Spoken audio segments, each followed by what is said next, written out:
Good morning, Merrimack Valley. Coming to you live from the Nash Casino Studios. It's Merrimack Valley Radio in the morning. I'm your host, Jose Cervantes.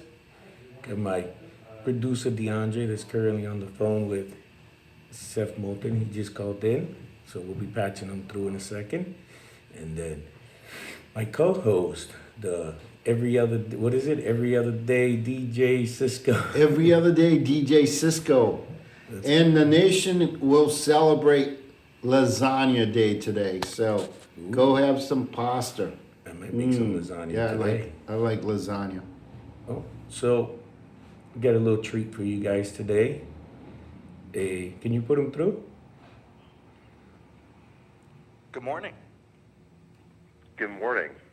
How you doing, sir? So on the phone we have four-tour Iraq veteran, is a Marine infantry officer, a sitting congressman and candidate for U.S. Senate, Mr. Seth Moulton.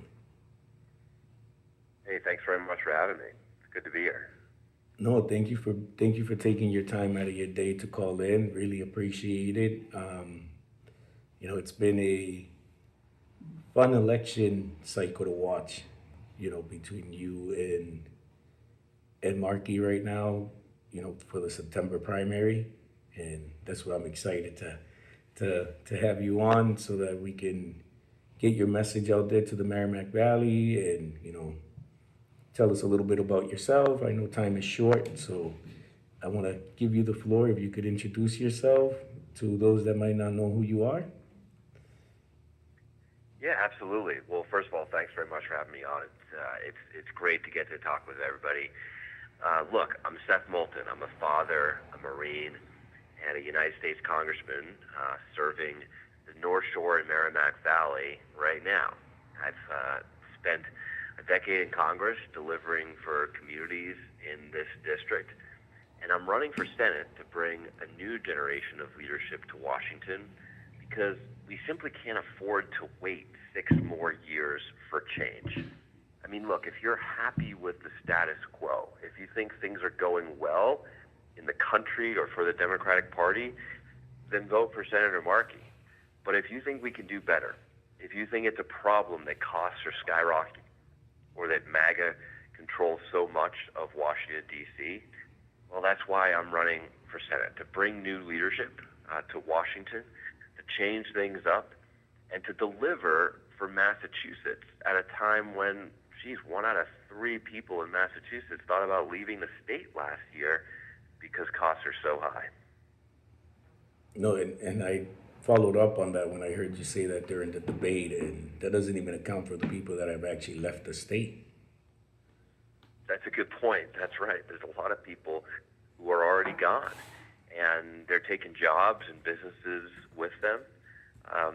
I remember talking a year ago to this group of young people who were working to be entrepreneurs, really inspiring group. And this one young lady said she came to Massachusetts to go to school, got to meet some of the smartest people she's ever met in her life.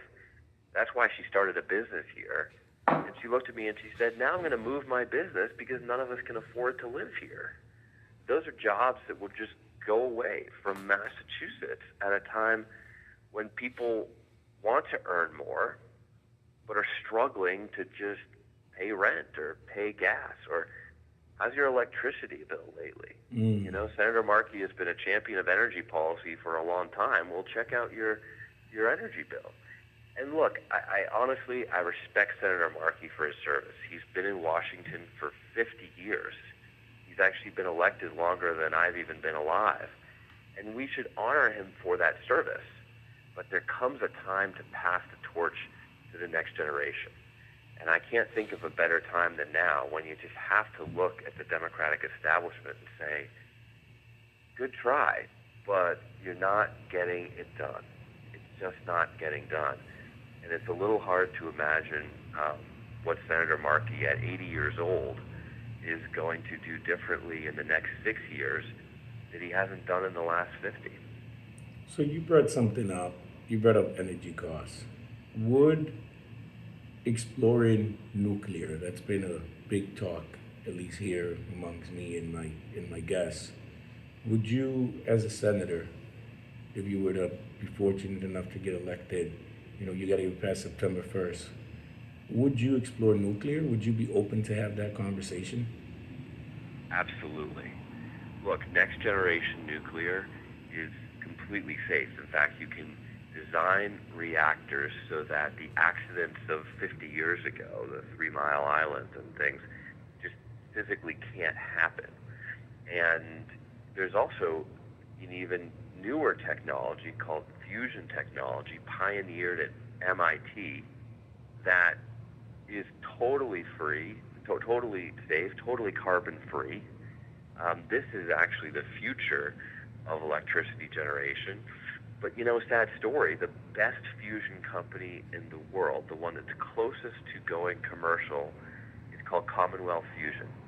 And they just announced that their first reactor will be down in Virginia. Because there you go. There's another business that's been scared out of Massachusetts. So I want to develop this technology not only to power the Commonwealth, not only to bring down electricity prices by making electricity more inexpensive, but also sell that technology to the rest of the world. And I'll tell you, I have an interesting perspective on this because my undergraduate degree was in physics. And I would be the first person ever elected to the United States Senate with a physics degree if I win this race. I think it would be good to have that science perspective in the United States Congress. Oh, absolutely. Once you get into a certain level, you just bring a different mentality. I'm a construction worker, and I feel that I bring a different mindset to any table just because of my construction background. So having you with a physics degree there would definitely have a different input on things. So we had I'm not really going to read too many of the text messages. Maybe we can actually have you in for, I know life is crazy right now, and we could sit down and read a lot of the text messages that people send in. But somebody asked a question I want to ask you, because I think you have a first person perspective on this.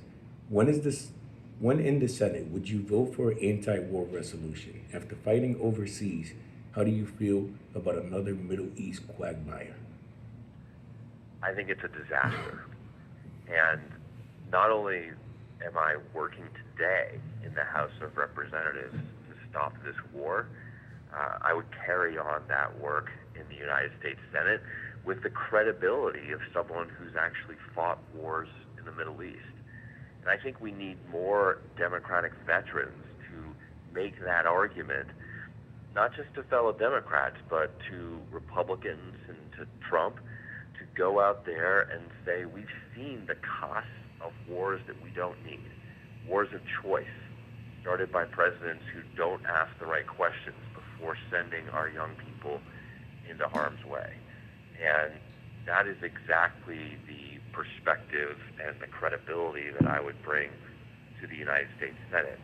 It's also not lost on me that I'm running against a senator who voted to send me to Iraq. Senator Markey voted for the Iraq War, voted for a war without asking the tough questions that should have been asked of the Bush administration before putting us into that conflict. And that's why across the board, people don't know this, but across the board, veterans in Congress are less likely to vote for war than non-veterans. And it's pretty obvious because we've seen the cost.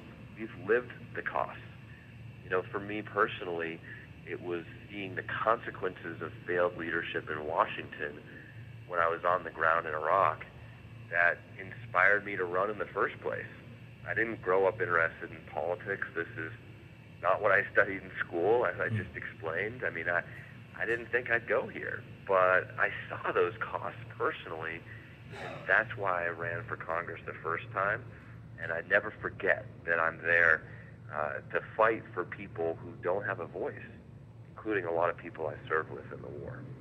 So you brought up veterans. Now there was, what was it, something like half of the veteran services employees were cut. It was a significant number. And then we even had some cuts to the funding for the veteran services here, what would you do on day one, I would imagine, as a veteran yourself, to try to restore some of these services that are just so necessary? Because war, a lot of people see the cost of war of, somebody paying the ultimate sacrifice, but they don't really see that even if you come home the way you left, you don't come home the way you left.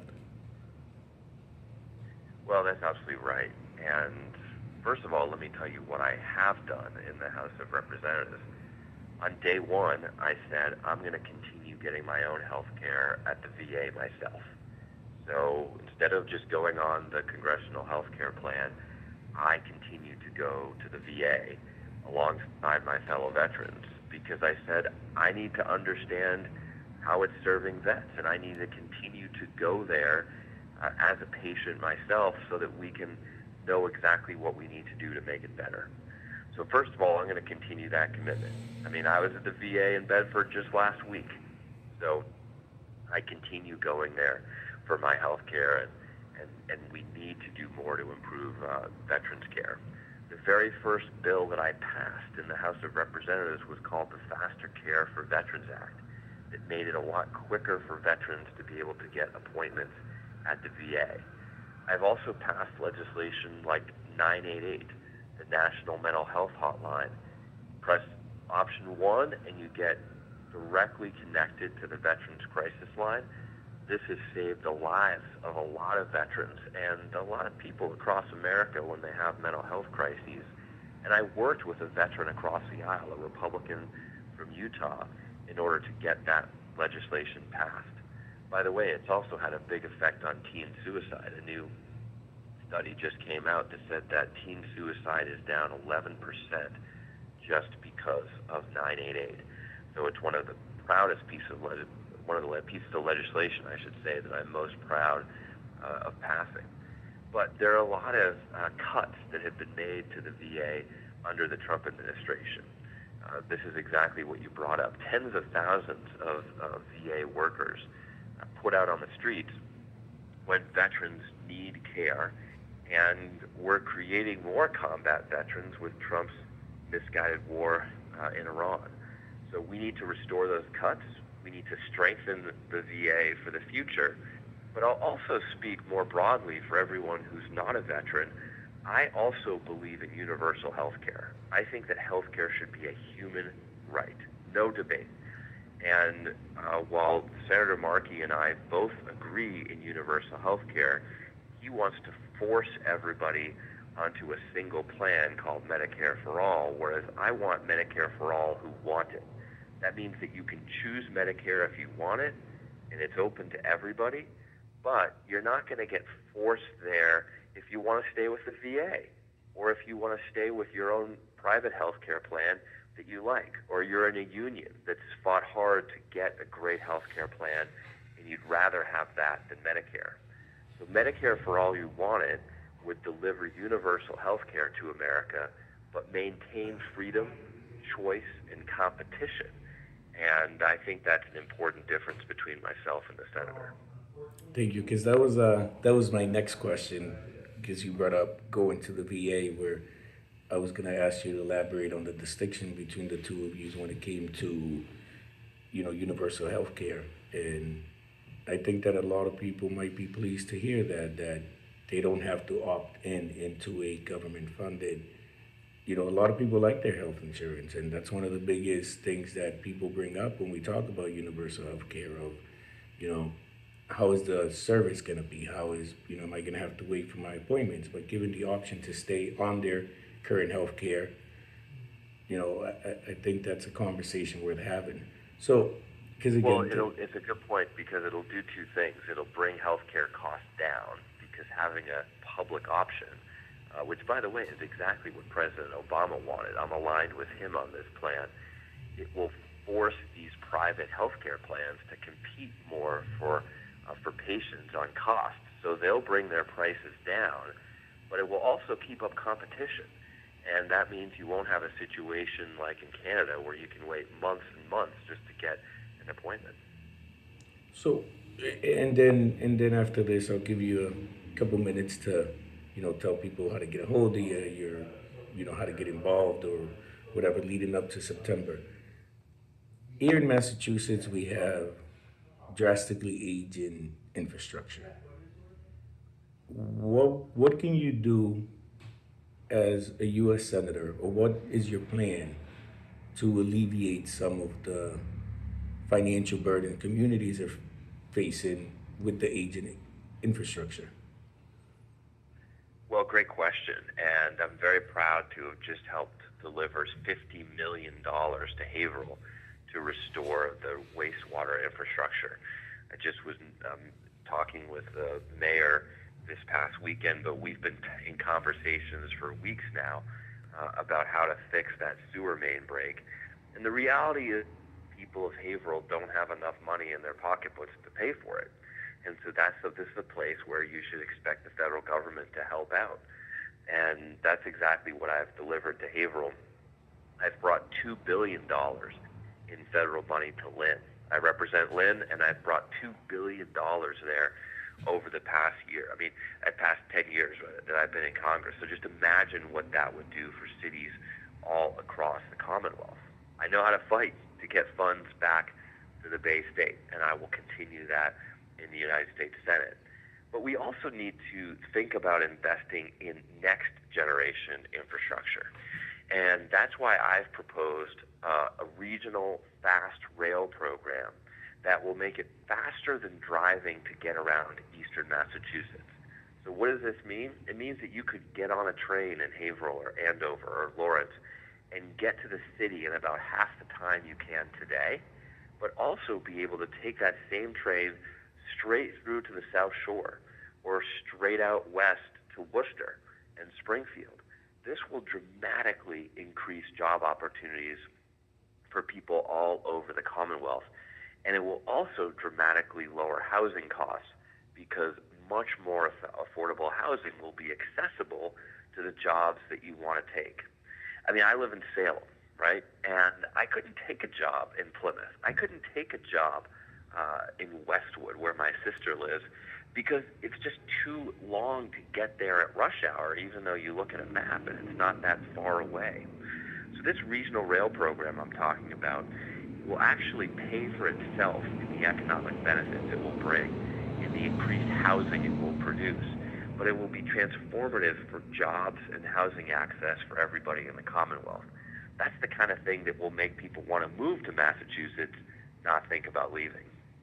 Sir, I know I only have you for so long, so there's so much that I want to ask you, so much that we could talk about. Maybe I'll get in communications with the team and we can have you in here for a little bit longer next time. Would you? Oh, I'd love that. I'd love to come back anytime. Yeah, because again, we have so much to unpack. But our time was short. We kept it kind of brief. Could you let the listeners know, your website, social media, any events? You've been doing this a long time. You know what you got to do.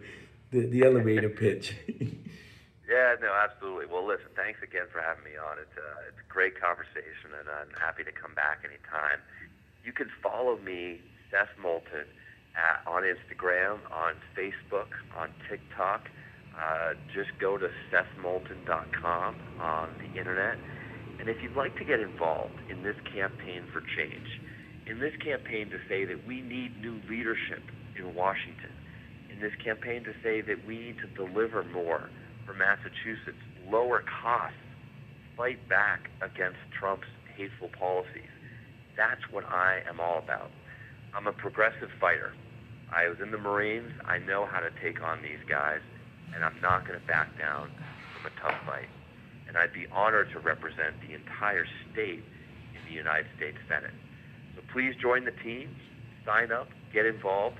It's going really well. The campaign is it's going better than I even imagined, and we need to keep up that momentum right through to the primary on September 1st. And the last thing I'll say is remember that if you're not going to be here on September 1st, you can get a mail-in ballot.